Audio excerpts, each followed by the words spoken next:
Hey guys, today we're going to go ahead and just do a quick review of what we covered yesterday. And just as a reminder, yesterday was the introduction to conic sections.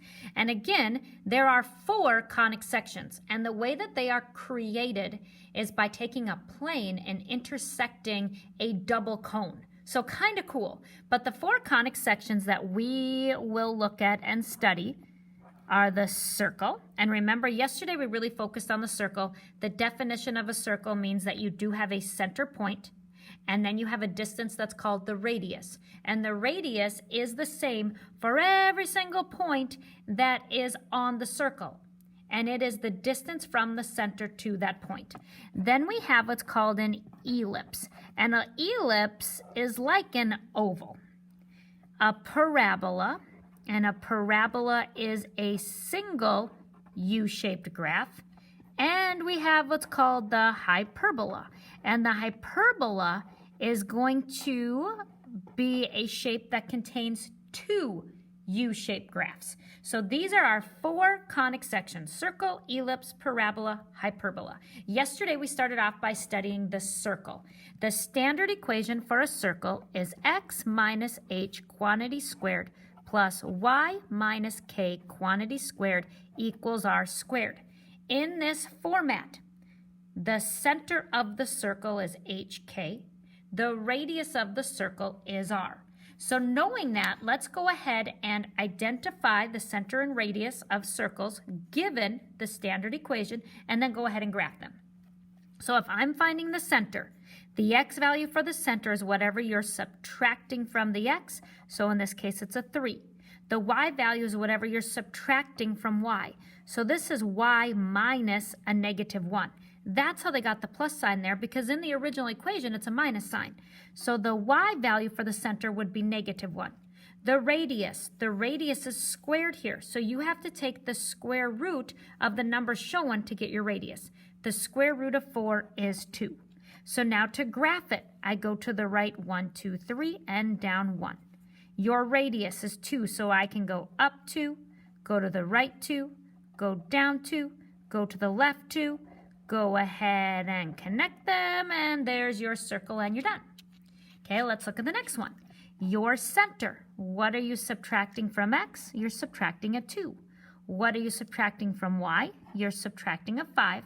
The radius is the square root of 9, which is 3. So if I go to graph it, I go to the right 2, up 1, 2, 3, 4, 5. There's a point. That's the center. Now the radius tells me how far I go in each direction. So I go up 1, 2, 3. There's a point. To the right, 1, 2, 3. Down, 1, 2, 3. To the left, 1, 2, 3. There are my points. They are an equal distance from the center. There's the circle. Now this time, notice they're trying to trick you. Don't let them trick you. When you find the center, you have to make sure that you're looking at the x variable. X is not always going to come first, okay? They don't have to list it first. But when you are finding your center, the x value is whatever you're subtracting from x. What are you subtracting from x? Well, I'm subtracting a negative 2. What are you subtracting from y? A negative 4. Your radius is the square root of whatever this value is, because this is the radius squared. The square root of 16 is 4. So I'm going to go ahead and plot the point to the left 2 and down 1, 2, 3, 4. There's my center. Your radius tells you the direction or how many you can go in each direction. So I go up 1, 2, 3, 4. I go to the right 1, 2, 3, 4. Down 1, 2, 3, 4. Left 1, 2, 3, 4. There is my circle. Then we have one more thing to look at. You will not always be given, oh, I forgot about this part, okay? We won't always be given the equation in standard form. So when we get down here, we'll talk about general form. I forgot about this part. Sorry, guys. It says, give the equation of a circle whose center is at 4, negative 3, and it goes through the point 1, 5. So we know the center. We know HK. It's 4, negative 3. And we know a point on the circle, but what we do not have, we do not have the radius. So in order to find the radius, remember you have to use the distance formula. The distance formula is this. It's the square root of the second x minus the first x quantity squared, plus the second y minus the first y quantity squared, and it's all underneath the radical symbol. So let's go ahead and find our radius measurement. So if I follow the distance formula, the second x is a 1 minus the first x is a 4. I square that. Plus the second y is a 5 minus the first y is a negative 3. So now when I go ahead to simplify, 1 minus 4 is negative 3. Negative 3 squared is 9. Plus, minus a negative you're actually adding here. So 5 plus 3 is 8. 8 squared is 64. 9 plus 64 is 73. So the radius is the square root of 73. So to write the equation, it's x minus the x value from the center, that's a 4, quantity squared, plus y minus the y value from the center is a negative 3. Because I'm minusing a negative, that shows as a plus 3, equals the radius squared. If I square the square root of 73, the square will cancel the square root, leaving you just a 73. And that would be your equation. Okay, now let's really think of this. Okay, we're thinking of our knowledge about circles from geometry. Give the equation if the end points of the diameter. So remember, when you have a circle, a diameter, what that means is that you have a line segment that goes all the way through the circle, and it does have to go through the radius, but the diameter goes from one end of the circle to the other. Knowing that the radius measurements have to be the same, from the center to this point would have to be the same distance as the center to this point. So when I think about this, they gave me the two endpoints. My center has to be what's called the midpoint. Another thing from geometry, the midpoint formula. I would have to find the point that's exactly in between those two. So the midpoint from geometry, you take the two x's and you add them. So negative 4 plus 4, and you divide it by 2. That would give you the exact center on the x-axis. Now, in order to find the y value for the center, you take the y values and you add them together and you divide by 2. Okay, so my center point, this is called the midpoint formula. Again, you add the x's, divide by 2, add the y's, divide by 2. When you add the x's and divide by 2, it gives you the x value. When you add the y values and divide by 2, it gives you the y value of the center, because the center is exactly in between the two endpoints of the diameter. Okay? Negative 4 plus 4 is 0. 0 divided by 2 is 0. 1 plus a negative 5 is negative 4. Negative 4 divided by 2 is a negative 2. So I know the center is 0, negative 2. So this is my h and k. We need the radius. So I can pick a point, because remember, the radius has to be the same. That's the definition of a circle. If I go from the center, the distance of the radius to any point on the outside has to be the same. So you pick one. I'm going to go ahead and pick this one. So I'm going to find the radius.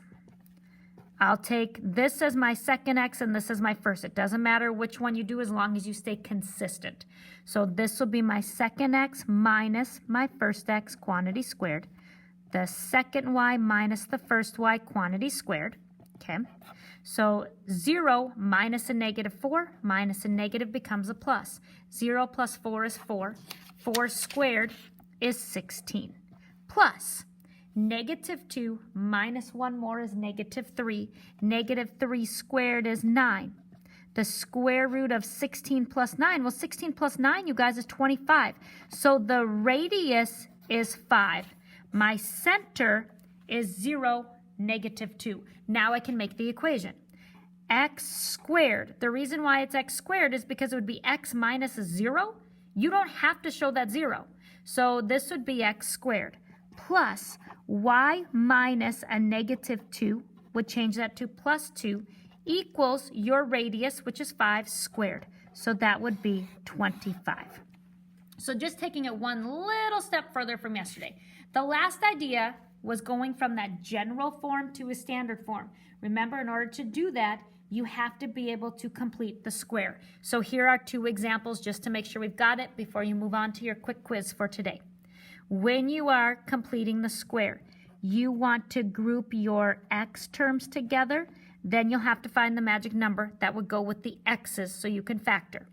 Then you group your y values together. Again, find the magic number. What would I add here so that way I can factor it? This minus 5 does not have a variable, so I need to add it to the other side. There is not a number in front of my x squared, so I can go ahead and complete the square. Negative 4 divided by 2 is negative 2. Negative 2 squared is 4. If I add 4 here, I also have to add 4 there. What you do to one side, you always do to the other. Now I need to complete the square here. Take b, the number in front of the single variable, divide it by 2. 8 divided by 2 is 4. 4 squared is 16. If I add 16 here, I also have to add 16 here. Once you have found those magic numbers, now you can factor. Two numbers that multiply to 4 and add to negative 4, well, that's negative 2 and negative 2. Two numbers that multiply to 16 and add to 8, well, that's 4 and 4. 5 plus 4 is 9. 9 plus 16 is 25. There is the standard form for that circle. Your center would be at 2, negative 4. Your radius would be a 5. Let's do one more just to make sure that we've got this, and then all you have left for today is to do a quick quiz on these concepts. You want to group the x's together, leave room to find the magic term. Then group the y terms together, leave room to find the magic number. Minus 3, this does not have a variable, so I have to add that 3 to the other side. It was negative here, that's why it's positive on this side. Now I do not have a number in front of my square terms, so I can go ahead and complete the square the way that it is right now.